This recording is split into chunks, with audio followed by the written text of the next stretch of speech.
Hi, this video will show you how to correct a historic timesheet in order to put in time off so that it will correctly be reduced in the accrual profile.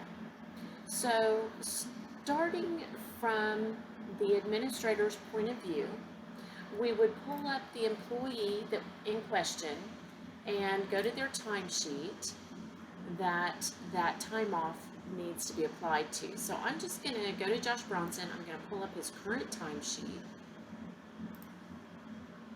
And then I'm going to scroll back to the timesheet where we want to apply the time off that was missed during the pay process. So I'm going to go back to October 25th.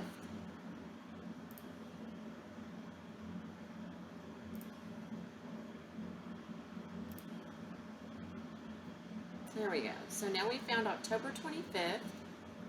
Oops, I went one too far.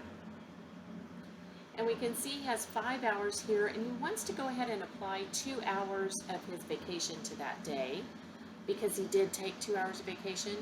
So as the administrator, you have to have the ability to correct a historical timesheet. So Kathy Watts, our administrator, does have that ability, and you can see that the timesheet has been approved and is closed and logged. But if you click on these 3 dots, when Kathy does that, she has the ability to correct the timesheet. Here she'll have to put in a comment as to what she's going to do or why she's doing this.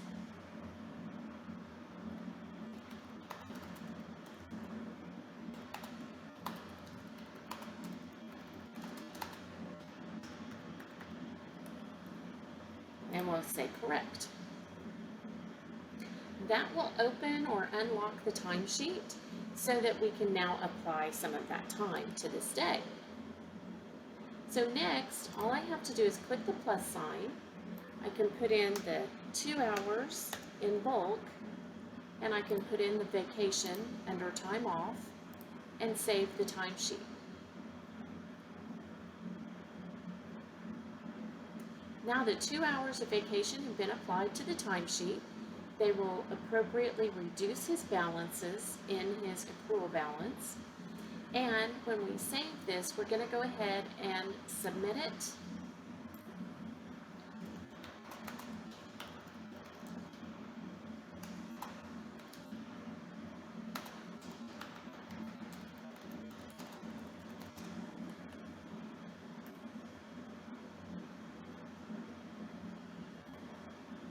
And then we will approve it.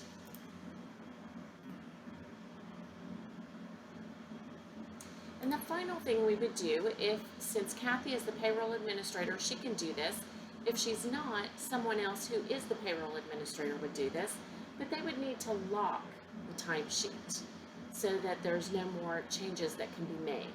So the way you lock the timesheet is you go into payroll processing,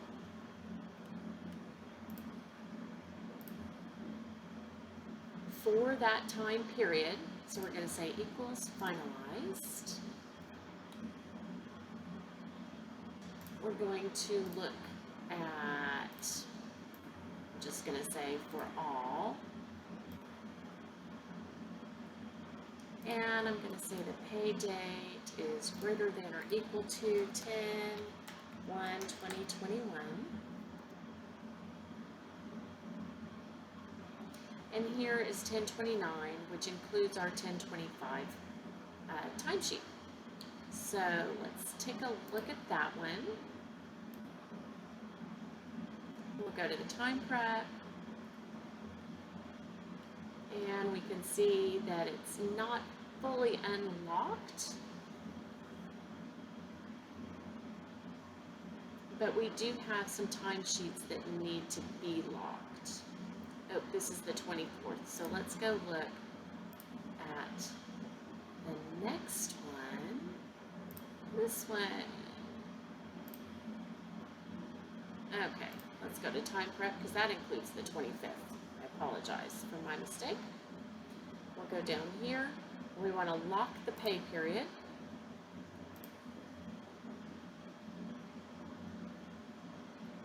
And now the timesheets are locked.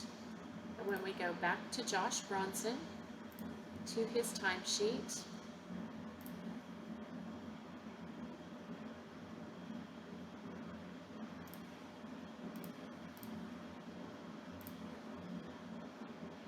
We can see that he is locked and that we would have to go back through the correction process to open it once more.